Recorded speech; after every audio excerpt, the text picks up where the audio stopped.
Arrivé en tenue de sport. Moi je suis ravi d'être avec vous. Je suis d'autant plus sensible au fait de pouvoir intervenir auprès d'un service tel que celui-ci que ma mère est psychologue et j'étais souvent au contact de ce milieu-là, autant par ses collègues que par les fois où j'allais à son travail. Effectivement, la question ou les questions sont vastes. Moi, je le conçois vraiment comme un partage d'expérience dans les deux sens. Donc, surtout, n'hésitez pas à partager, à agir pour que nous, ça puisse aussi nous apporter. Parce que, voilà, je ne vais pas, en tous les cas, aujourd'hui, agir de manière descendante, mais bien dans le cadre de l'échange. Donc, toutes les questions que vous avez, n'hésitez surtout pas.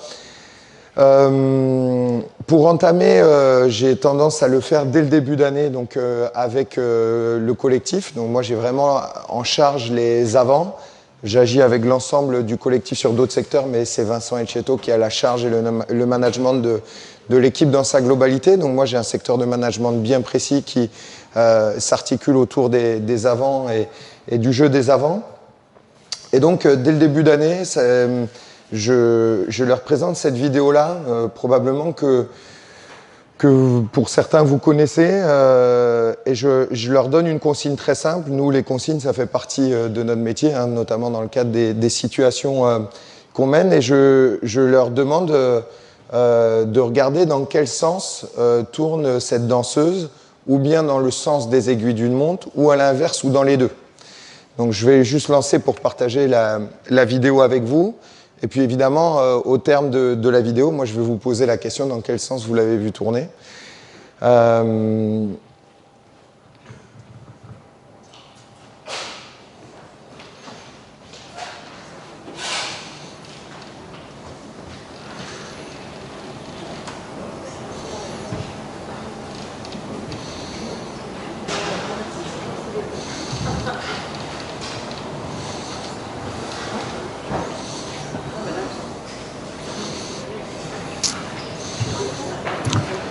Bon, je vais pouvoir bloquer. Normalement, l'expérience, on peut la faire durer. Puis en fait, plus on la fait durer, plus on voit des choses différentes. Je vais poser la question, qui l'a vu tourner dans le sens des aiguilles d'une montre? Donc une grande majorité. Qui l'a vu tourner dans les sens inverses des aiguilles d'une montre? Un peu moins. Ah, je vois. Et qui l'a vu tourner dans les deux sens? Donc il y en a là, je vois que je suis avec des gens très précis. Vous l'avez vu tourner dans le sens des aiguilles d'une montre et inversement. Donc, la première fois quand j'arrive au SA15, c'était consécutif au départ d'un staff et je leur montre cette vidéo-là. Et en leur montrant cette vidéo, il y avait eu de l'agressivité entre eux, n'acceptant pas le fait qu'on puisse voir deux choses différentes. J'avais été très surpris. Et effectivement, d'entrée, je me suis dit que la tâche allait peut-être être un peu difficile parce que nous, dans les dynamiques du groupe, moi, en tous les cas, dans ma manière de fonctionner, je ne dis pas qu'il y a une vérité, mais qu'il y en a plusieurs. Encore faut-il entendre l'ensemble des vérités des personnes qui composent le groupe et aussi de mettre les conditions au fait qu'elles puissent s'exprimer. Donc, cette expérience-là permet de montrer qu'on voit des choses différentes. Est-ce que quelqu'un sait pourquoi on les voit tourner dans des sens différents, à tout hasard? Non? Alors, moi j'ai une spécificité peut-être dans ce monde particulier, ce qui m'amène à agir peut-être de manière singulière, même dans le cadre de l'entraînement et des projets. C'est que je suis passionné des sciences humaines en règle générale. Sans doute par le fait que j'avais une mère psychologue, hein, il y a certainement une influence. Et puis, les neurosciences cognitives sont arrivées dans le cadre du sport. À côté de l'entraînement, je suis aussi formateur à Marcoussis, qui est la base de la fédération sur les diplômes d'état supérieur. Et donc, on aborde en fait le concept, les différents concepts, en l'occurrence des neurosciences cognitives. Et là, c'est ce qu'on appelle une ambiguïté, c'est-à-dire que ce biais d'ambiguïté nous amène à voir des choses différentes et selon la manière dont notre cerveau veut la voir, il va rétablir une vérité. C'est la raison pour laquelle on peut la voir tourner vers le deux sens, c'est ce qu'on appelle un biais multistable, en fait, bistable, pardon, c'est qu'il n'y a pas de profondeur. On ne voit pas de profondeur, donc la jambe peut partir dans les deux sens.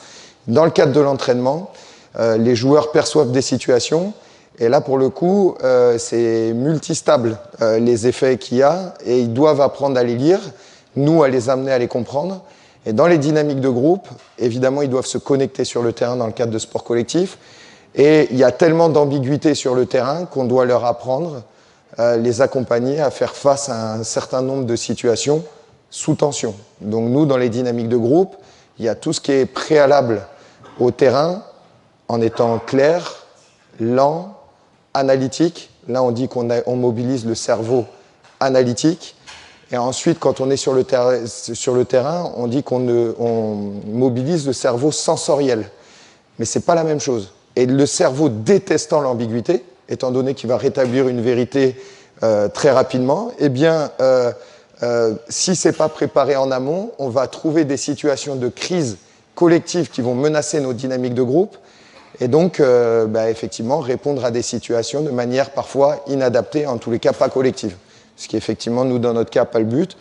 Je ne vous cache pas qu'au regard du match de ce week-end, je n'ai pas dû être très clair, moi, pendant la semaine, mais on tâche de le rétablir progressivement dans des cycles d'entraînement plus ou moins longs.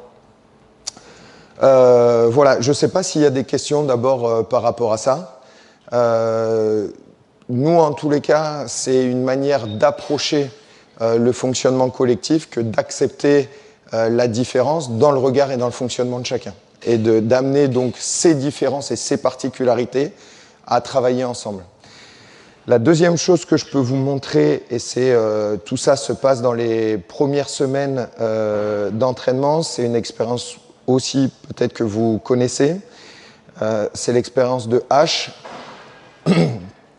où nous on a des joueurs qui arrivent d'environnements différents, on est sur des cycles plutôt courts, 1 an, 2 ans de contrat, 3 ans de contrat, on recrute dans les clubs, ils se sont habitués à un fonctionnement. Et dans le cadre de ce fonctionnement-là, eh bien, ils vont avoir tendance à répéter ce qu'ils connaissent très bien. Je pense que dans n'importe quelle institution, ça peut fonctionner de la même manière. On est habitué à fonctionnement et le fait de changer de fonctionnement perturbe. Donc on arrive dans des effets de transition, nous qu'on appelle en psychosocial des transitions de carrière, qui sont plutôt très forts et qui vont avoir un effet direct sur la manière que les joueurs vont avoir à s'adapter au projet et y adhérer. Parce que s'il n'y a pas d'adhésion au projet, évidemment, ça nous pose problème dans la performance collective. Donc cette expérience, je pose, il y en a qui la connaissent probablement? Non? Oui? Allez-y, on m'a dit qu'il y avait un ballon, mais finalement je ne l'ai pas. Ah, c'est un gros ballon. J'imaginais un petit ballon, tu vois, comme quand on s'imagine des choses qui ne sont pas tout à fait justes. N'hésitez pas à faire passer le ballon, c'est tout à fait symbolique, mais voilà, comme ça. Oh, c'est risqué, voilà. Il y avait sans doute un peu d'ambiguïté à la réception. Merci pour l'expérience. Si vous pouvez éventuellement partager ce que vous connaissez de...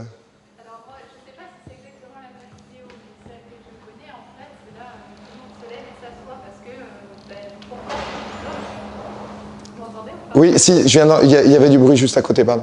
En fait, tout le monde se lève et s'assoit pour faire comme le groupe et pas se différencier. À partir du moment où la personne se retrouve toute seule en salle, du coup, elle va changer son comportement et faire ce qui lui convient le mieux.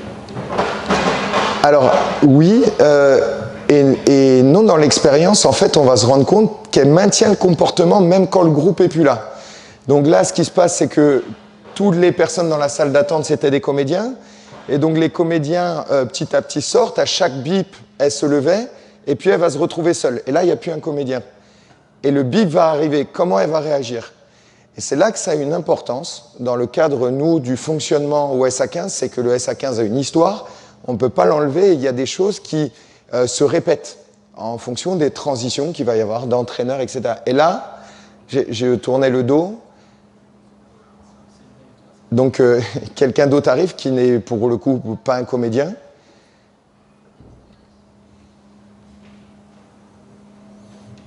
J'allais dire, je vous laisse la surprise, mais sans surprise. Hop. Bon, il n'y a plus personne. Elle s'est conformée au fonctionnement du groupe et on va voir comment ça peut agir. On parle de dynamique de groupe, mais comment ça peut agir sur les autres. Mais qu'est-ce que vous faites? Tout le monde le faisait.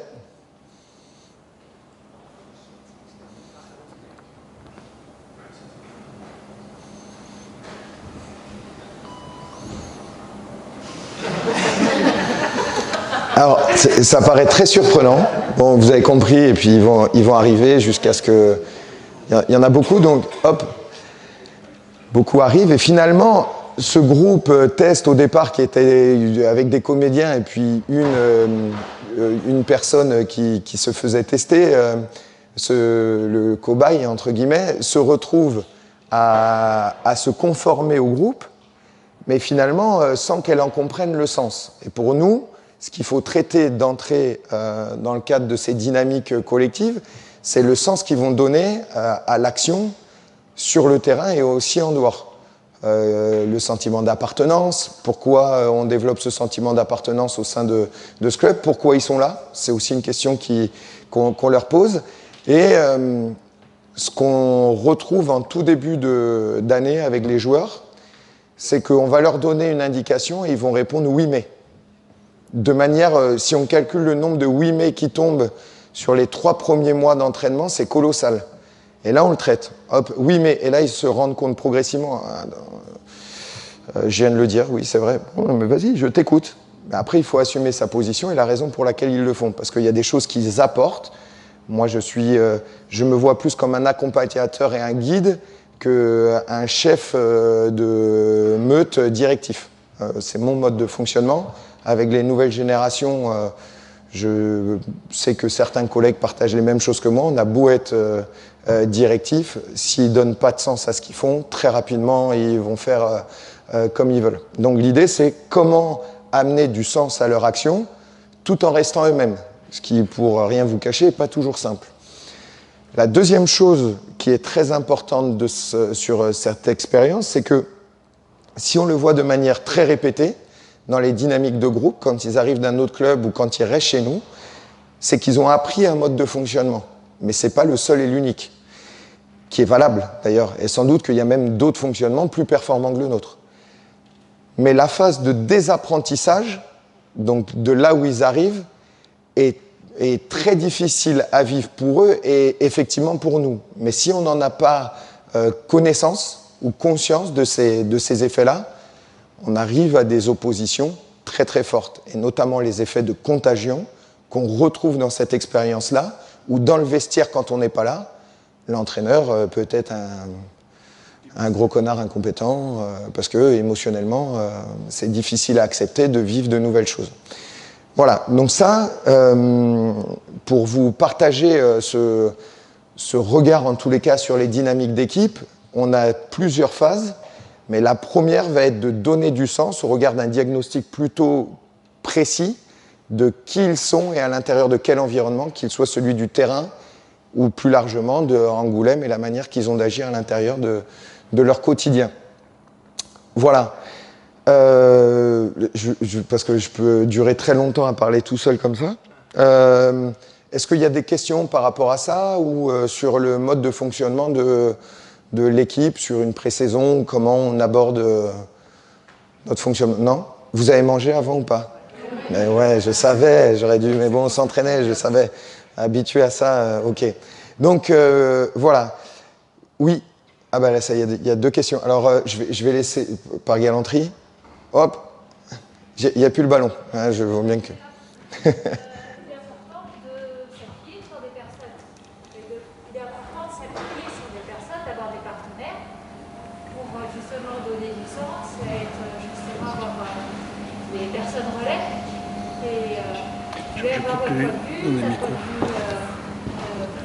Oui, c'est mieux que le ballon. Hein, on va...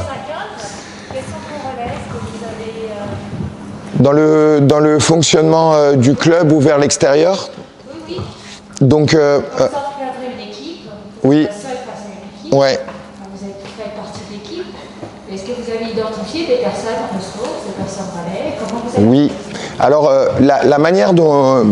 merci pour la question, parce que C'est la base du travail aussi à la fois du staff. Je vais faire un petit parallèle là-dessus. Où on a ce que j'appelle un système de pilotage, mais voilà, alors ça c'est un environnement de travail avec lequel en fait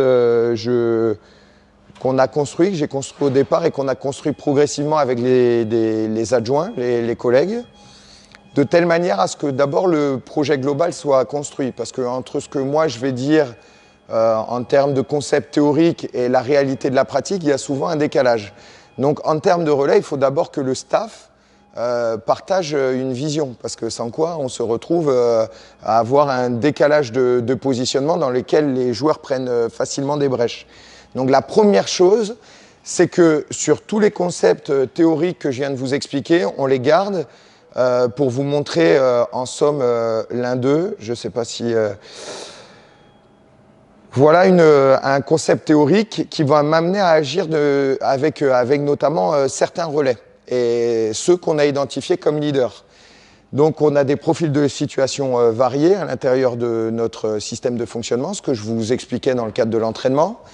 On a un profil de leader, donc il y en a des multiples, hein, des leaders sociaux, des leaders de terrain, des leaders de combat, des leaders médias qui sont très forts dans la capacité à passer des messages. Donc il faut réussir à les identifier pour qu'on ait les bonnes personnes aux bons endroits. Et après, les profils des athlètes. Et à l'intérieur de ça, nous, par rapport aux leaders qui deviennent nos relais, on a des incontournables. Pour aller sur une mêlée, on ne le fait pas en moonwalk, volontairement je fais une caricature, mais comme Michael Jackson. Il y a des choses qui tiennent de l'incontournable.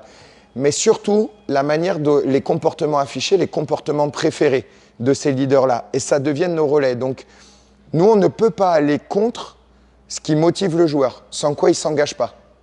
Donc, on va bien co-construire le projet avec ces relais, de telle manière, en fait, à avoir un maximum d'adhésion avec une vision partagée.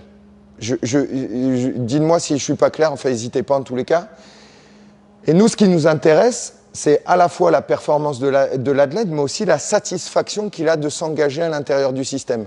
Mais je pense que c'est pareil pour le coup, pour n'importe quel fonctionnement, approche systémique, hein, où finalement, s'il y a peu de satisfaction, si on a du mal à identifier la raison du pourquoi ça fonctionne bien, au travers des objectifs ou des comportements qu'on attend de chacun d'entre nous, eh bien, on a du mal à le mettre en œuvre. Et donc, il y a en termes de relais, une articulation de différents acteurs qui vont avoir un missionnement bien précis.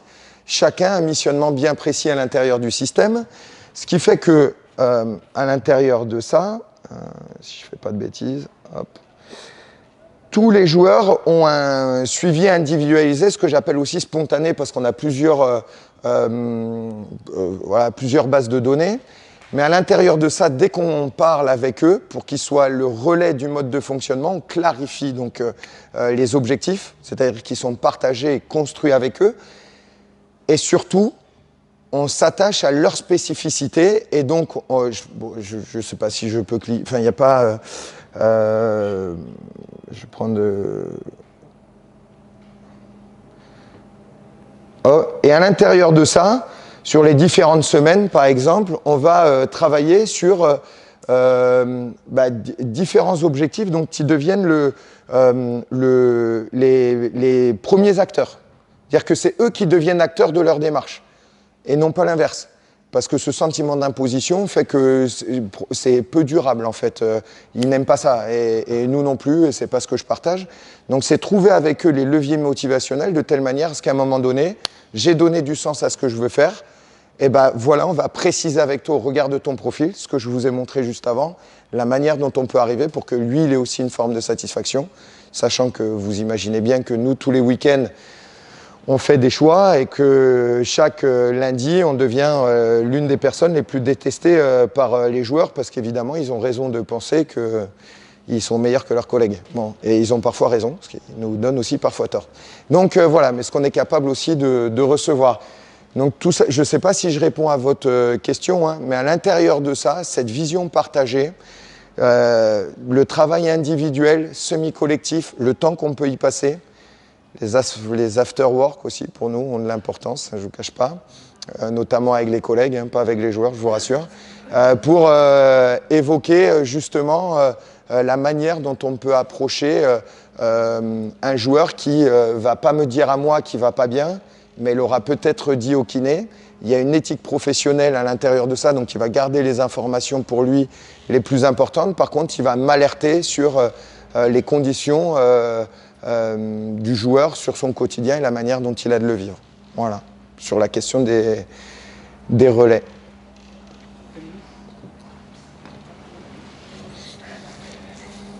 Vous avez plutôt bien répondu dans l'ensemble de la question que je vous posais, mais c'était la question de l'environnement qui est quand même très normé chez nous. Quand vous dites effectivement s'adapter on voit avec une nouvelle génération qui sont quand même assez exigeants dans le sens à trouver à l'action. Des fois même nous, à l'hôpital, à tous les niveaux, je pensais, des directions jusqu'au terrain, on a du mal des fois à trouver le sens à l'action parce qu'on est sur des environnements très normés et avec des contraintes très difficiles. Et c'est comment lier les deux. Parce qu'aujourd'hui, nous à l'hôpital, en tout cas, dans les services que j'ai, c'est parfois très compliqué d'être sur des méthodes projets, des projets intéressants, des choses. Puis après, tout d'un coup, on a un retour au terrain, au réel, qui est bon, il faut aller, ton projet il est très bien, il est hyper intéressant, il est validé par l'institution, mais là tu vas aller renforcer dans une autre équipe où c'est pas du tout ton projet parce qu'il y a des besoins. Mais ça, effectivement, c'est très démotivant quand c'est très réglé. Voilà.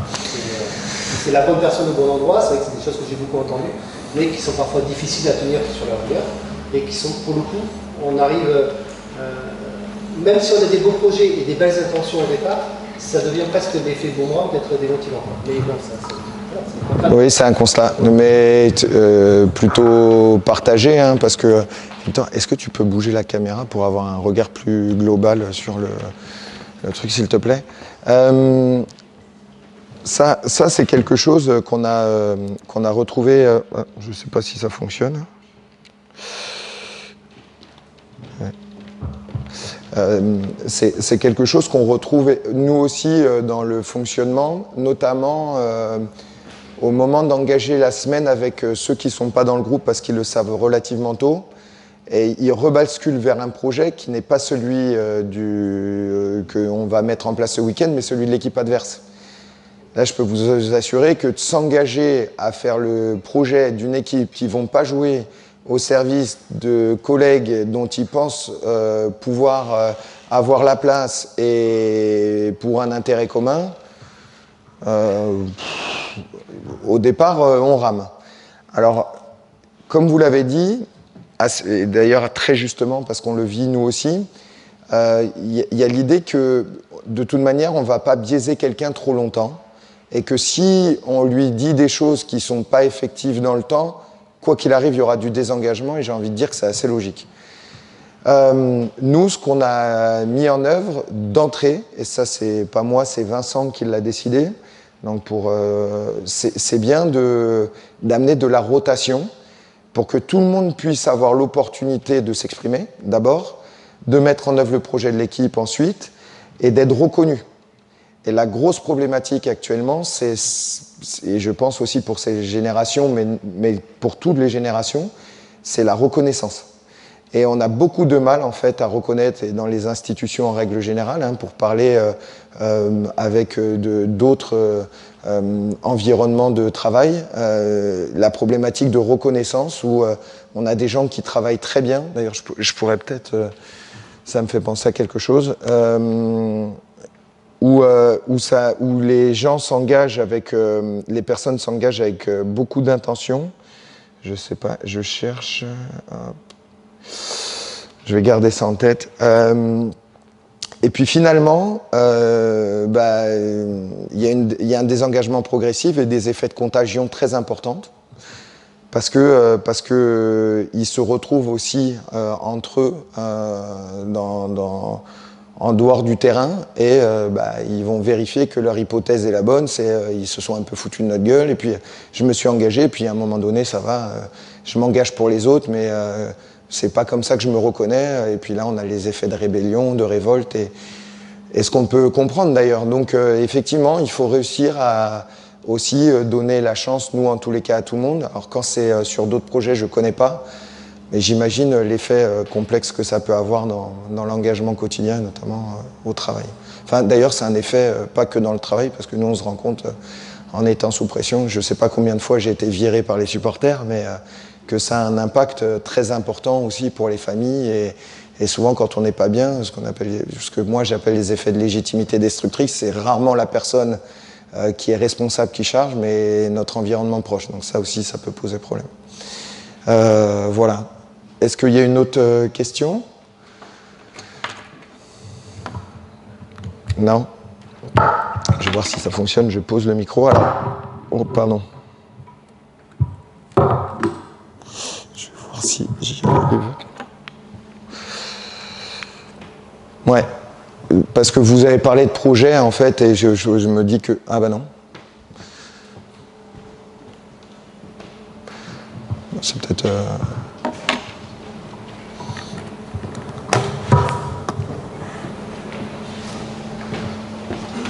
Je sais pas. Tu sais pourquoi ça marche pas? Ouais, vas-y, il faut que tu déplies ton écran, je pense. Donc, voilà, nous, c'est une manière que j'ai eu de partager avec une partie du staff.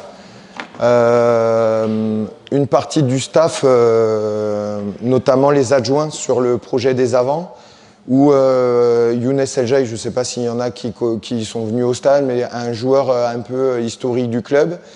Et cette année, on a aussi Shalva Soutiachvili, qui est un autre joueur historique du club qui collabore avec nous. Ils sont en formation aussi en tant qu'entraîneur. Donc l'idée, c'est de dire comment on peut passer le message et d'entrer voilà, en étant le plus simple possible. Ce que je leur ai proposé, c'est on va se poser ensemble et vous allez me dire ce que vous pensez de ça.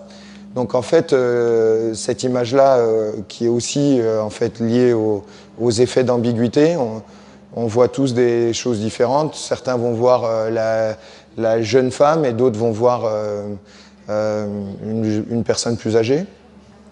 Donc là aussi, avec les collègues, on a rigolé parce que selon la génération du collègue, ils voyaient où la personne la plus âgée ou la plus jeune. Voilà, donc ça a un effet aussi là-dessus. Donc voilà, je vous le présente, mais vraiment j'espère que je ne vais pas vous endormir. N'hésitez pas à poser des questions sur voilà, parce que après la digestion, je sais ce que c'est, donc c'est. Donc voilà ça, un truc que je leur ai dit, et je pense qu'il n'y a pas d'autorité saine sans structure cohérente. Donc à partir du moment où il y a un sentiment d'incohérence dans la structure, je ne suis pas sûr que l'autorité devienne saine ou soit perçue comme telle. Là, il y a des collègues de travail ici, vous agissez, ça va être rigolo à la fin, ça peut peut-être poser quelques problèmes. Hop. La technique. Comment? C'est le sujet à pas aborder. J'ai bien compris, mais c'est pour ça que je vais mettre les pieds dedans. Il faut aussi que moi, mon après-midi soit un peu plaisante. Non, je plaisante. Moi, de toute manière, c'est un sujet partout. Enfin, et tout le temps, parce que... Disons que sur l'hôpital, on n'avait pas forcément l'habitude de voir ce type de difficultés. Mais de plus en plus, à la fois la compétence des agents augmente et le fait de devoir remplacer à gauche ou à droite un peu au dernier moment augmente aussi. Oui, ben vous êtes ça doit être sous tension le service. Bon. Nous, on vit une tension un peu différente. Hein. Je vous parle là maintenant et vous allez peut-être voir bientôt que je suis plus là parce que j'ai été viré. Mais voilà, moi, j'aurai eu l'occasion de faire une intervention avec vous. Donc, il n'y a pas de structure cohérente sans un haut niveau de cohésion, ce qui reprend un petit peu le sujet d'aujourd'hui, ou du moins ce que je vais tâcher de vous partager. Et puis ensuite, il n'y a pas un haut niveau de cohésion sans une bonne gestion de conflit. Parce qu'en fait, du conflit d'idées, nous, ça ne nous pose pas de problème. Au contraire, moi, que mon collègue Younes soit pas d'accord avec moi, je trouve ça plutôt très bien parce que ça m'amène à argumenter ma position ou alors changer d'avis. Sur les études qui ont été faites pour le cerveau, changer d'avis, c'est un effort cognitif tellement important qu'on n'aime pas trop changer d'avis. Bon, ben, faut apprendre, et moi, parfois, je change d'avis, parfois, je ne change pas. Donc, voilà, l'idée, c'est d'être dans une posture plutôt ouverte, à se dire que, au regard des arguments qui sont confrontés aux miens, je dois être en capacité de changer d'avis si ces arguments-là sont bons. Donc ça, c'est un climat entre nous qu'on pose d'entrée, et ça a permis de le faire. Hop. La vérité sur ce qui nous motive, je leur partageais des livres que j'ai lus, mais voilà, qu'importe. J'ai partagé 3 visions avec eux, une qui était plus empirique, mais ce qu'on peut retrouver d'ailleurs dans le cadre d'un service, hein, des gens qui ont une vision plus empirique, d'autres une vision plus effective, et d'autres très réelles, sur même une dimension. Nous, on a des data scientists, si je peux dire, qui vont nous dire il court tant de mètres secondes, la volumétrie c'est ça, etc. Et puis nous, on est là, aujourd'hui c'était bien, et je suis content qu'ils se soient engagés, de se comprendre entre les différentes sphères des métiers du sport, mais en règle générale, c'est pas toujours simple. C'est d'ailleurs souvent segmenté, hein. On bosse dans notre coin, voilà. Bon, ben là, il faut qu'on arrive à bosser ensemble pour arriver à la mise en place d'objectifs, sinon, ou sans quoi, on se retrouve là-dessus. Et ça, ce que je dis, c'est que c'est très énergivore. Quand on ne se comprend pas, ou qu'on y passe une énergie folle, et ben, pour nous, c'est pas possible, en fait. Parce qu'on a aussi les incidences du résultat immédiat, où je vous cache pas que émotionnellement, ce qu'on vit les vendredis soirs, ou l'année dernière, avec une montée où on nous promettait l'enfer, on nous disait que jamais on remonterait. Il faut vivre 1 an avec une tension extrême où on nous dit que si ça ne remonte pas, on est un petit peu responsable de la fin d'un club, et donc des salariés qui la composent. Et donc il faut émotionnellement être relativement solide, parce que sans quoi on finit par s'opposer et puis à détruire le système, alors qu'il y avait tout pour fonctionner, encore fallait-il y croire. Et nous, ce que j'ai partagé avec eux, on va passer beaucoup de temps à évoquer des processus dysfonctionnels ou le dysfonctionnement, alors que notre base de notre travail est de l'activité. Il faut qu'on soit en activité. Alors qu'il y ait une part minime à traiter les processus, c'est normal. Qu'on ne soit pas en activité, l'est beaucoup moins. Donc notre énergie pour nous, elle doit être centrée sur l'activité de chacun. Et si on vient là où j'ai rien à faire, parce que ça aussi, ça arrive, il m'arrive de dire aux adjoints, non mais c'était pas la question que j'ai posée, peut-être que ton regard, mais la décision elle est prise là-dessus, j'ai pas l'énergie pour ça, en tous les cas maintenant. Toi, ton activité, est-ce que tu as fait le job? Non. Ça pose problème. Donc l'enjeu, c'est de retrouver un petit peu de l'énergie entre guillemets renouvelable, où il y a des conditions d'échange qui nous permettent en fait, dans la journée, c'est souvent nous autour du café, de dire stop, on coupe, ça fait 3 heures qu'on est devant la vidéo, on a fait notre réunion, on coupe et on échange de manière plus libre, où les inhibiteurs chutent un petit peu et voilà, on arrive à s'entendre différemment, mais on change de contexte. Voilà. Ça, c'est ce qui fait que nous, on a du mal à échanger entre les différents cadres de référence, mais ça doit être aussi vrai pour vous, hein, c'est vrai pour n'importe qui, avec les visions contractuelles, sur quoi on est d'accord, et il y a la réalité derrière, et nous, ce qui nous intéresse, c'est sur quoi on part. La notion de contrat, et effectivement, quand il y a un contrat qui est lancé, qui n'est pas tenu, c'est très difficile de regagner la confiance de quelqu'un qui l'a perdu. On ne réagit pas toujours très bien. Donc on a parlé de la cohérence, de la cohésion des énergies, et donc à la question que je leur avais posée, des questions très simples. Où pensez-vous être le meilleur? Parce que finalement, c'est ce qui va m'intéresser moi avec mes collaborateurs. Et qu'est-ce qui vous passionne et motive le plus? Parce que ce sera le moteur sur l'année. Mais c'était 2 questions simples auxquelles on a répondu, et je savais derrière un petit peu aussi qui ils étaient, comment ils se positionnaient. Oui. On ne vous entend pas. Le ballon continue de circuler. Excusez-moi, en fait, ça veut dire que quand vous faites déjà le recrutement, enfin si c'est vous qui le faites, si vous êtes... En partie. Voilà. vous avez déjà ça en tête, et donc vous essayez d'anticiper les compétences et les performances de vos joueurs pour que vous ayez en fait à chaque poste le profil, j'ai envie de dire, de compétiteur en fait. Et Oui. est-ce que justement le fait de choisir son recrutement, ça vous laisse en responsabilité, quoi qu'il arrive? On ne peut pas dire, bah ouais, mais je n'étais pas là l'année dernière, je n'ai pas fait le recrutement. Donc du coup, comment ça engage ces joueurs en dépendance avec vous si dans l'année ça se passe pas bien pour vous? Qu'est-ce qu'ils deviennent, quoi? Enfin, Ah oui, oui. Alors, il y a... D'abord, le climat... on le voit par exemple dans les clubs européens, hein, une saison n'est pas linéaire, donc c'est apprécié avec l'environnement global du club. Le fait qu'on va vivre des variables, bon, ça c'est la première des choses, et ces variables-là, elles sont aussi dans la relation qu'on tient aux joueurs. Donc au départ, je ne vous cache pas que la pré-saison est toujours un moment agréable où il y a 2-3 stages de cohésion, 1 ou 2 belles soirées, là il n'y a pas de match, tout va plutôt bien, et puis rentre la compétition, et là il y a des choses qui se passent. Alors on essaye de profiler, mais on n'a pas de vérité non plus sur qui ils sont réellement et qui plus est au long cours, parce que séduire quelqu'un au départ, et nous aussi, hein, quand on recrute un joueur, on lui dit pas « Attends, fais gaffe quand même, je suis un peu dur à l'entraînement ». Non, il le découvrira par la suite, voilà.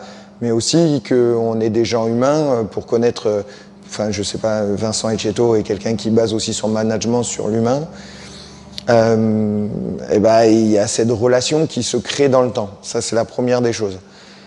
Il va y avoir ces variables, donc il faut savoir y faire face dans le cadre des différents échanges. Et comme vous devez avoir des entretiens intermédiaires ou points d'étape pendant l'année, où on va valider les objectifs qui ont été posés pour certains co-construits. Il y a des choses qui tiennent de l'incontournable et il y a des choses qui tiennent de la co-construction des objectifs. Parce que là aussi, hein, de poser un objectif sans qu'il soit co-construit, pas simple. Et une fois, au pire des cas, donc là je prépare ma suite si je me fais virer dans quelques temps, il faut que le joueur et l'entraîneur se réadaptent à ce nouvel environnement, comme moi j'ai pu vivre il y a 2 ans, en essayant de comprendre la situation dans laquelle il se trouve et ce qui a pu conduire l'échec. L'actualité malheureuse, parce que je suis jamais heureux ni pour un club ni pour un collègue avec Cognac. Ah, bon, ça y est, je comprends. Donc, comment ? Ouais. Oui, bah oui. Bon, mais il avait l'air, qui plus est, d'être un peu surpris. C'est très difficile. Alors après, se questionne toujours, pour nous, la question de l'intention. On peut avoir une mauvaise action et une très bonne intention. Ça m'arrive très régulièrement d'être maladroit, mais pas volontairement. Donc il faut réussir à le reconnaître, parce que ça pose problème. Reconnaître son erreur, c'est aussi un élément très important de notre fonctionnement du quotidien. Les gens qui ont jamais tort, c'est chiant. Enfin, personnellement, voilà. Non, c'est pas de ma faute. Oui, il y a quelque chose qui fonctionne pas bien. On va regarder. Il y a rien de binaire. C'est jamais 100% de la faute de quelqu'un ou 0% de la faute de l'autre. Donc, et là, en l'occurrence, ce qui me questionne sur le cas de Cognac, sans vouloir donner un avis tranché sur cette situation, c'est l'intention, en fait, d'ouvrir un vote. Enfin, je suis désolé, tout le monde ne doit pas le savoir. Là, je parle de quelque chose. Pardon. Donc, à côté, le club de rugby de Cognac vient de le licencier ou mettre à pied son entraîneur principal, qui est d'ici d'ailleurs, Fabrice Landreau. Et donc, ça s'est fait sous couvert d'un vote anonyme. Donc voilà, c'est une démarche un peu complexe. Elle a été choisie par les présidents, je ne la jugerai pas, si ce n'est que je pense que dès lors qu'on a déjà fait la démarche de demander le vote, c'est qu'il y a quelque chose qui n'allait pas. Bon, c'est une sorte pour moi de pare-feu ou de disjoncteur. La décision était probablement prise avant de faire voter, sans quoi il n'y aurait pas eu de vote. Est-ce que c'est une manière de se défausser sur les joueurs ou de... Je ne saurais pas vous dire, je ne sais pas. Et je ne jugerai pas ce qui se passe chez les voisins d'à côté. On a bien assez de problèmes chez nous, enfin de problèmes, de choses à gérer. Donc voilà. La deuxième chose, c'était tout à l'heure, il y avait une question, et c'est à ça que ça me faisait penser, sur les compétences. Et donc, avec les adjoints, je lui ai dit, bah, écoute, il y a un truc qui est important, j'aimerais bien, est-ce que quelqu'un accepterait de vivre une expérience avec moi sur un compétiteur, quelqu'un qui est plutôt compétiteur à la base, qui aime bien gagner? Ah, je pose la question, il n'y a pas de compétiteur dans le... Moi, je le suis beaucoup. Alors, quelqu'un de... Voilà, c'est un jeu très simple, en fait, Non, pardon. N'hésitez pas, je ferai de mal à personne, à un compétiteur. On peut... Ah.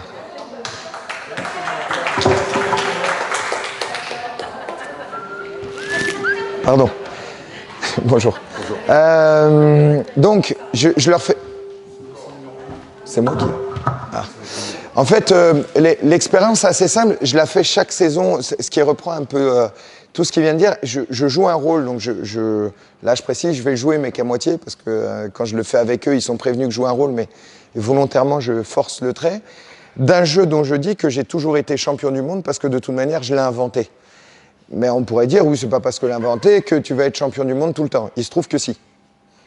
Voilà. Donc, par contre, si vous me battez, vous, d'abord, en plus d'avoir une super conférence, vous devenez champion du monde, ce qui est quand même pas rien. Donc, je pense que à ce jeu-là, c'est impossible de me battre, mais pour des raisons très simples, structurelles. Ni plus ni moins. Ce qu'on retrouve dans n'importe quelle institution se retrouve pour moi dans ce jeu-là. Donc, le jeu est très simple. C'est impossible que tu gagnes. Là, je vais te tutoyer. Donc, on va... je vais mettre les pieds parallèles à 50 cm à 1 mètre maximum. Et le jeu est le suivant. Pour gagner un point, il faut perturber l'appui de l'autre, ou en avant ou en arrière. Et la seule consigne, c'est qu'on a le droit de taper que dans les mains. Donc, je montre l'exemple. Hop. Voilà. Je suis tombé sur... Hop, pénalité. Il n'y a pas le droit de me toucher. Premier point pour moi. Ok. Non, tu comprends. Ouais, ça, c'est nickel. Hop, la surprise. Deuxième point pour moi. On va s'arrêter à 3. D'accord. Ok. Compliqué là maintenant de gagner, hein. Bah non. Ouais. Ah bah si on s'arrête à 3, si. Vu que j'en ai déjà gagné 2. Ah oui, oui. Mais pour la beauté du sport, je vais accepter. Hop, et encore perdu. Bon, il n'y a pas... Oh bah, si j'ai un arbitre, on est d'accord. Si, bon, je vois qu'on a du mal à accepter ses erreurs. C'est pas qui... Bon, merci. Voilà. Donc ça, c'est un jeu assez simple, en fait, à faire. Mais à votre avis, au-delà de l'évidence, qu'est-ce qui fait que, finalement, ce jeu-là, je l'ai gagné? Alors, je l'ai fait... Comment? L'intox, c'est une... Il va y avoir une posture. Alors, je doute pas trop de moi, on le voit. Hein, mais si je force le trait, je peux amener vraiment le doute chez la personne. Voilà, si ce n'est que je reconnais qu'il y a eu une très belle adaptation. D'entrée, je me suis dit, merde, j'espère qu'il a beaucoup mangé pour qu'il ne soit pas trop réactif trop longtemps. Bon, ouais. Donc il y a l'intox, il y a la posture, il y a quoi d'autre? Les règles. Oh. Mais les règles de fonctionnement. Mais les règles de fonctionnement, quand elles montent dans le cadre de n'importe quel système d'équipe, de fonctionnement de groupe, c'est terrible. Et on a parfois du management ou du fonctionnement flou volontairement. Voilà. Mais qu'est-ce que tu attends de moi? Je te l'ai déjà dit. Non, merci de me le préciser parce que c'est écrit nulle part. Ah, mais si tu as besoin, je vais te l'écrire. Oui, alors j'attends toujours parfois le papier qui va avec, mais et le truc, et là-dedans, à l'intérieur de ça, mais je vais pas tout te dire quand même. Je vais pas tout te dire. Enfin, je t'ai recruté pour ces compétences-là. Attends, mais si, hésite pas à me dire, ça me pose pas de problème. Ah, mais c'est à moi que ça en pose hein, maintenant, et ainsi de suite. Et là, ça peut être une escalade progressive, très complexe à vivre. Il y a autre chose là-dessus qui est important. Il y a la règle, mais il y a d'autres choses. Je ne sais pas si... Comment? L'effet de surprise. Donc effectivement, mais la personne dans cette situation-là, ça reste très flou. Et donc j'agresse, hein, et au moment où il est potentiellement le plus faible, c'est-à-dire pas concentré, là il y a de l'ambiguïté encore une fois. Effectivement, et ça c'est quelque chose qu'on retrouve beaucoup, nous avec les joueurs, où d'un coup on est... Tanguy, je peux te parler? Oh là, j'étais pas prêt. qu'est-ce que je vais lui dire pour, pas forcément après la vidéo ou quand on annonce la composition d'équipe dans le couloir. Donc l'effet de surprise, il existe, et plutôt de se confronter, oui, je vais t'écouter, mais après l'entraînement, ce qui permet de mûrir un peu la réflexion plutôt que de se retrouver dans cette difficulté d'échange. Comment ? Il joue à l'extérieur. Oui, voilà. C'est-à-dire que les règles finissent par changer, mais là on interroge le manque de cohérence. Et j'aurais pu le faire beaucoup plus longtemps, ce que je fais en formation quand j'y suis, où je fais évoluer les règles, il y a les refus de jeu, enfin la personne elle peut jamais gagner, t'as mis trop longtemps, mais puis la personne elle dit rien. C'est-à-dire que quand la posture est très forte à la base, qu'est-ce qu'il voulait qu'il dise ? J'ai tellement confiance en moi, où je donne ce sentiment de supériorité, que quoi qu'il arrive, à la fin je vais l'imposer, et puis la personne va se retrouver derrière, et c'est ce qui se passe quand on parle avec eux. Mais pourquoi je ne l'ai pas dit à ce moment-là ? Je ne sais pas si ça vous arrive, certainement. Et là, alors là, la soirée, ou avec le conjoint et la conjointe, voilà, pourquoi j'ai pas dit, ou tout seul, parce que ça ressasse. Donc, et il y a ça. Et il y a autre chose d'un point de vue... La personne, le positionnement de la personne, par exemple, on a une position hiérarchique par rapport aux autres, quoi. Donc en fait, il y a quelque chose qui joue aussi. Exactement. C'est-à-dire que c'est ça, cette pression-là, elle arrive parce que d'un coup, ça nous tombe dessus et on finit par subir une situation à laquelle d'ailleurs vous aviez pas trop envie de venir nécessairement. On va pas se mentir. Oui, je comprends. Mais parce qu'on n'a pas envie de s'engager dans quelque chose qu'on connaît pas et qui est pas clair en l'occurrence. D'où l'idée, je le montrerai après, de ce que nous on appelle la clarté. C'est emmener de la clarté dans le mode de fonctionnement et à la fois dans le système managérial se dire que de toute manière, on aura du mal à s'engager si on ne reconnaît pas les compétences des acteurs à l'intérieur du projet. Mais mieux, c'est leur permettre de se réaliser. C'est-à-dire que les adjoints qui travaillent avec moi, c'est moi qui prends la décision avec Vincent, qui a, je précise, toujours le dernier mot. Et c'est très bien, parce que c'est comme ça que ça fonctionne et c'est quelque chose qui est établi. Je parle du principe qu'un jour, si je ne suis pas d'accord avec lui, c'est pas moi de faire la révolution, mais bien de partir. Parce que le club a donné délégation à Vincent Etcheto de mettre les choses en place, où je suis d'accord et je travaille dans le sens de son projet, ou je ne suis pas d'accord et je quitte le projet. Mais je ne fais pas une révolution interne. Ça questionnait aussi les normes de fonctionnement, mais les valeurs. Donc voilà, ça c'est autre chose encore, mais ça fait partie quand même du système de fonctionnement. Donc effectivement, il y a l'idée de reconnaître les compétences et de les rendre complémentaires, sachant qu'un manager, c'est pas celui qui sait tout, pour moi en tous les cas, mais celui qui va réussir à aller trouver les richesses dans son environnement. Moi, j'ai des adjoints qui sont beaucoup plus compétents que moi dans beaucoup de domaines. Si je me refuse à sa compétence, je deviens responsable d'avoir fermé la richesse qui composait le groupe. Donc, et d'ailleurs, je dis aux joueurs que là où ils sont le meilleur, bah, ils sont certainement meilleurs que moi. L'idée, c'est de voir comment on va réussir à associer tout ça. Et là, ça devient ma responsabilité première dans le climat et la leur de se connecter. Et par rapport à ces compétences-là, est-ce que vous connaissez le concept du hérisson ? Ça vous parle pas ? En fait, le hérisson, il sait une chose, c'est qu'il sait se mettre en boule et il le fait très bien.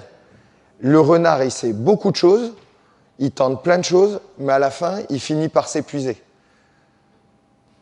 Je préfère avoir des hérissons que des renards dans le système. Et là aussi, il faut réussir à identifier ceux qui fonctionnent comme des renards. Les oui mais qui durent trop longtemps et qui s'associent aux autres, je questionne toujours l'intention de la personne, que ce soit dans le staff ou avec les joueurs, pour connaître mais pourquoi tu fais ça, pour redonner du sens et nous amener à mieux comprendre la raison pour laquelle il agit comme ça. Donc le concept du hérisson,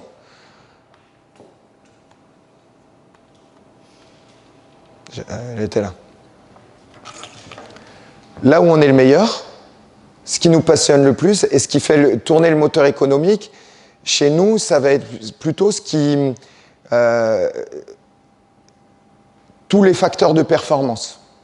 Tout ce qui amène en fait la performance à s'enclencher. Pas tellement le modèle économique, c'est moins notre rôle et plus ceux des collaborateurs sur le back-office et qui sont sur le marketing, la communication, mais ils dépendent un peu de nous là-dessus. Donc nous, il faut qu'on soit une équipe performante pour que les gens investissent à l'intérieur. Donc il y a cette idée de séduire à l'intérieur d'un championnat, ce qui n'est pas toujours simple entre le résultat et le contenu. Parfois, il y a un décalage. Donc là aussi se questionne l'idée de cette compétence où finalement, c'est quoi cette compétence? Est-ce qu'elle est reconnue des collaborateurs? Parce que ça aussi, ça pose parfois problème. C'est est-ce que c'est clair pour tout le monde la compétence de Michel avec Kevin? Je sais pas. Et donc on apprend, nous, à l'intérieur de ces 3 premiers mois de cohésion, à faire exprimer quelles sont les compétences reconnues et identifiées par les acteurs. Sans quoi, à la fin, ils ne savent pas pourquoi ils sont reconnus. Et là encore une fois, on en revient au management flou. N'hésitez pas à les questions et tout, je veux surtout pas vous endormir, encore une fois. Ouais. Sur un travail d'équipe comme le vôtre, j'imagine que c'est-à-dire qu'il faut qu'il y ait des gens qui aient certaines compétences avec chaque joueur à leur place sur des missions qui sont spécifiques. Nous, la différence, ça va être, en tout cas, sur certains types de professionnels qu'on a, c'est qu'ils doivent être à peu près interchangeables. Donc il faut qu'ils aient tous à peu près le même niveau de compétence, quoi. Donc effectivement, travailler sur le modèle du hérisson, avec toi, tu es très bon là-dedans, mais tu restes quand on est là-dedans, c'est un peu plus compliqué, parce qu'il faut qu'il y ait quand même une compétence globale. Par exemple, nous, notre arrière, il faut qu'il soit capable de faire le pilier en même temps. Voilà. Et donc ça, c'est plus compliqué de travailler sur les compétences spécifiques, quoi. Mais si, c'est une question, mais si on identifie dans le système le fait qu'on a tous les compétences générales, c'est le socle de base. C'est-à-dire qu'à partir du moment où j'agis avec un adjoint, c'est que je sais qu'il a les compétences de base pour comprendre le message et agir dans le système. Mais je pense que même à l'intérieur des connaissances généralistes, entre guillemets, on a des appétences particulières qu'on préfère. Et peut-être que c'est là le point de déclenchement de se dire, si t'aimes ça, c'est là-dedans que tu peux t'engager et moi je vais m'engager là-dedans. Et elle est là, l'articulation. Parce que moi, quand je laisse Younes El Jaï faire la mêlée, c'est quelqu'un qui est passionné de mêlée, qui vit de mêlée, qui rêve mêlée, je rêve entraînement, moi d'un point de vue beaucoup plus global. Donc quand il a eu une idée, il dit, j'ai réfléchi à ça, mais je suis très content qu'il ait réfléchi à ça. Quand moi j'ai réfléchi à d'autres méthodologies, d'autres approches, voilà, d'un point de vue parfois plus global. Donc je sais pas si je réponds trop trucs, mais même d'un point de vue entre l'ailier, mais quelque part ils sont tous menés à faire des passes. Après il y a des spécificités, j'entends que c'est la complexité, hein, nous le manque de connaissances, notamment dans les champs des psychos du sport et psychosociaux, c'est très complexe parce que quand on n'a pas la compétence ou les connaissances, on en vient à s'opposer. Et on reste, comme je disais tout à l'heure, sur ses croyances personnelles et puis on ne s'ouvre pas au regard des autres. Bon, là, l'idée, c'est de progresser, entre guillemets, dans un cercle vertueux où chacun amène... très théorique, hein, tout ça. Je ne vous dis pas que ça se passe toujours très bien. Hein. Attention, hein, nous aussi, il y a des problèmes. Super livre, d'ailleurs, les leçons des All Blacks. Je pars du principe qu'il faut être... Et ils en parlent. Les All Blacks, c'est l'équipe qui a dominé le rugby mondial depuis 50 ans. Ils sont au-dessus de tout le monde. Et à l'intérieur de ce livre-là, qui est vraiment un livre plutôt centré sur le management, il parle de l'humilité comme en fait le préalable de n'importe quelle ouverture en fait. Si je me sens vraiment supérieur à l'autre, je vois pas comme moi quand je tape dans le truc, je suis pas sûr que la personne qui a reçu 4-5 secousses, elle ait très envie de se revenir vers moi derrière et puis en plus mais l'autre il se prend pour un autre. Bon. Donc l'humilité est très importante. Donc sur la communication et d'ailleurs, il évoque en favorisant le questionnement dans un environnement d'apprentissage facilité où personne ne détient toutes les réponses. Donc ça revient un peu à ce que j'évoquais juste avant, mais par contre, il faut construire l'environnement d'échange et connaître les collaborateurs pour vraiment potentialiser ces échanges-là. Chacun est invité à ouvrir Alors ça, je ne sais pas si vous avez un environnement... avant de travailler au SA15, je travaillais pour la fédération. Beaucoup plus, une approche beaucoup plus systémique. Un peu peut-être ce que vous pouvez vivre, très institutionnalisé, avec une hiérarchie très positionnée, voilà. Et nous, ce qu'on avait proposé, c'est ce qu'on appelait un temps qui faisait partie de notre travail, du recherche et développement. Donc on avait 20% de notre temps qui était dédié à quelque chose qui nous intéressait. Et on en faisait derrière écho dans le cadre de réunions parfois informelles sur notre temps de travail, hein, mais voilà, on pouvait partager finalement des questions communes et on les traitait ensemble. C'était une autre manière de voir notre travail et d'améliorer notre quotidien et la performance professionnelle. Nous, on a eu des essais sur ce plan-là. Je pense que c'est intéressant l'expérience qu'avait eue sur Cézanne, M. Bozzelisi, parce qu'il ne va pas me contredire. Hein. On avait fait, vous aviez mis en place une expérimentation sur ce qu'on appelait les irritants, en réunissant l'équipe, en leur demandant qu'est-ce qui ne va pas au quotidien, et en essayant de faire des petits plans d'action. Alors ça a été compliqué parce qu'on avait beaucoup de mal au niveau de la direction à répondre un petit peu à ce que vous nous disiez, mais c'est le genre de choses qui peut être assez facilement fait dans des EHPAD, notamment des petites structures. Déjà dans un hôpital de notre taille où il n'y a pas loin d'un millier d'agences, c'est plus difficile, mais c'est sans doute le genre d'expérience qui peut être dupliqué. Mais c'est vrai que c'est resté à un niveau quand même assez artisanal, il faut bien le dire. Mais oui, c'est souvent les bonnes intentions et puis derrière l'action et la réalité opérationnelle, elle n'est pas toujours. Mais il faut vivre l'expérience et nous on tente et puis on verra bien ce qui se passe, on en fait le bilan après. Je ne sais plus s'il restait quelque chose derrière ça. Qui fait quoi et comment? Bon, le simple, hop. Ouais.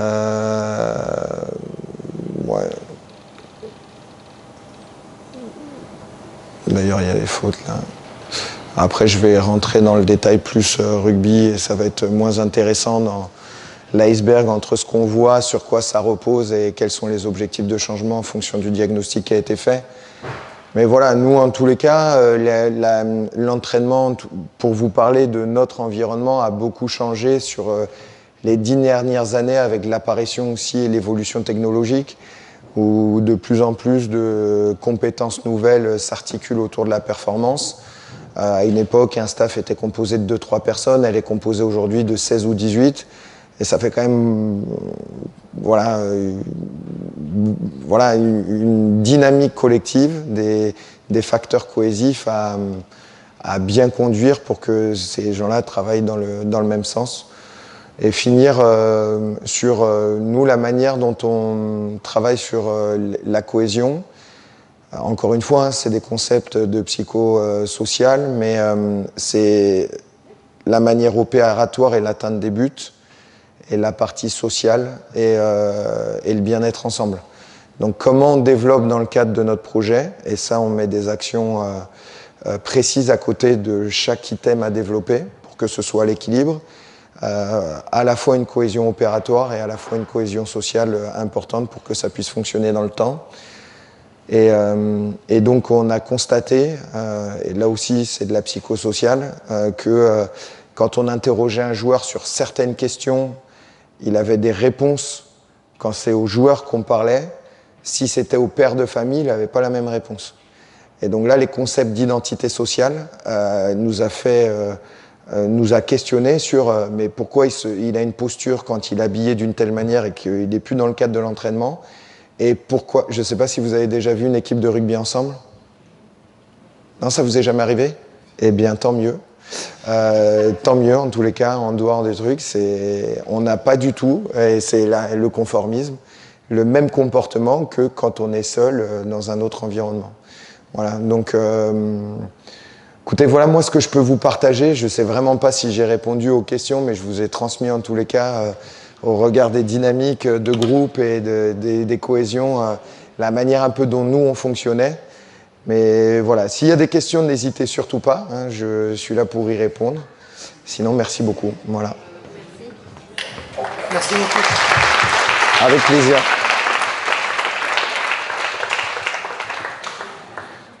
Moi, je voudrais juste dire qu'entre le milieu du sport et le milieu hospitalier, il y a des différences évidentes. Hein. On comprend bien à vous entendre que vous n'êtes pas tout à fait sur un siège éjectable, mais quand même pas loin. Il y a des performances qui se vivent de façon hebdomadaire de l'équipe et donc du staff. Et donc que ça favorise quand même une mise en cause permanente. Chez nous, on est affecté par des tensions, par des crises, on en parlait ce matin.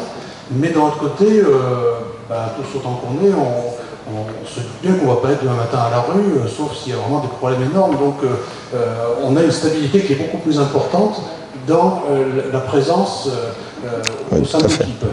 Ça, c'est quelque chose qui est sûr. Après, qu'est-ce que je voulais dire? J'ai oublié. Ce que j'avais bien aimé et noté, c'est que quand vous dites dans la relation d'équipe, c'est important de repérer les relais, en fait, les leaders. Donc des leaders qui peuvent être effectivement affectifs, techniques, autres. Enfin, il y a plein de variétés de leaders finalement. C'est important de les repérer les compétences et les motivations. Donc ça, c'est un message que vous avez bien su faire passer, dire quand on n'a pas repéré les motivations des agents, finalement on n'a pas beaucoup de points d'accroche sur eux. C'est à partir de ce moment-là qu'on peut commencer à lier une relation de confiance et puis le fait de passer à un niveau de réalisabilité des objectifs. Donc voilà, ça c'est quelque chose qui est important. Je vais le retrouver, je suis en train de chercher ce que je voulais dire, mais je l'ai plus en tête.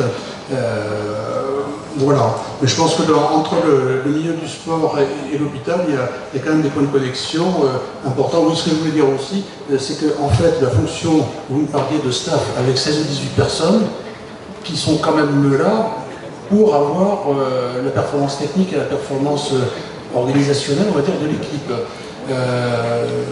Tous ici, vous avez des fonctions propres qui font que, certes, vous encadrez vos équipes, mais vous avez un travail propre qui vous prend, on va dire, facilement la moitié de votre temps. Quand vous faites le planning, vous n'êtes pas auprès de l'équipe. Quand vous vous occupez des achats, vous n'êtes pas à côté de l'équipe. Quand vous avez des réunions ou bien des procédures à écrire, vous n'êtes pas avec l'équipe. Donc, en réalité, vous êtes avec votre équipe 20-30% du temps, au mieux. Donc ça, c'est quelque chose qui est assez prenant. Et on s'en faisait la réflexion à midi avec quelques-uns. Une tentation qui a été trop forte à un moment pour faire des économies à l'hôpital, ça a été de dire on va réduire le nombre de cadres. Et ça, c'est une idée qui est vraiment à jeter à la poubelle, parce que on voit les effets catastrophiques. On est actuellement en train d'essayer de recruter quelques cadres petit à petit, de renforcer l'encadrement, parce que c'est évident qu'un hôpital qui a un encadrement quantitativement faible, avec un temps dévolu à la réflexion et à la dynamique d'équipe qui est faible, eh bien, ça peut nous amener que dans le décor.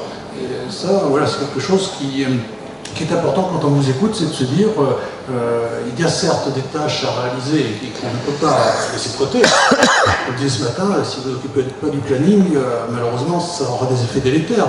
Mais pour autant, ce qui est vraiment important dans le fonctionnement de l'entreprise club de rugby, comme dans le... Alors, c'est pas une entreprise, c'est un hôpital, et heureusement, ça oui, surtout pas oui. Parce que honnêtement, on passe à côté de l'essentiel, bien sûr. L'humain. Et il faut quand même consacrer du temps, effectivement, à toutes ces dynamiques d'équipe et de personnes. Voilà. Écoutez, je pense qu'on est arrivé à peu près au terme de cette journée de séminaire. Donc, je tiens à remercier le SA15 qui nous a avec plaisir. On nous a mis à disposition des locaux qui sont vraiment intéressants. Puis on a été dans un environnement qui permet de prendre un petit peu de distance par rapport à notre exercice. Donc moi je tiens à vous remercier tous beaucoup pour cette journée, je pense que c'était important. Je pense qu'on a un petit peu réussi à apporter de la cohésion, c'était un objectif majeur donc déjà entre nous, avant de dupliquer. Donc ça j'en suis très fier, très heureux de cette et donc bien entendu c'est quelque chose qui va se poursuivre, il y aura de la durée et de la pérennité dans le mouvement pour nous associer à l'hôpital et à sa dynamique. Voilà. Je vous souhaite une bonne fin d'après-midi à tous et à toutes. Au revoir. Merci à vous.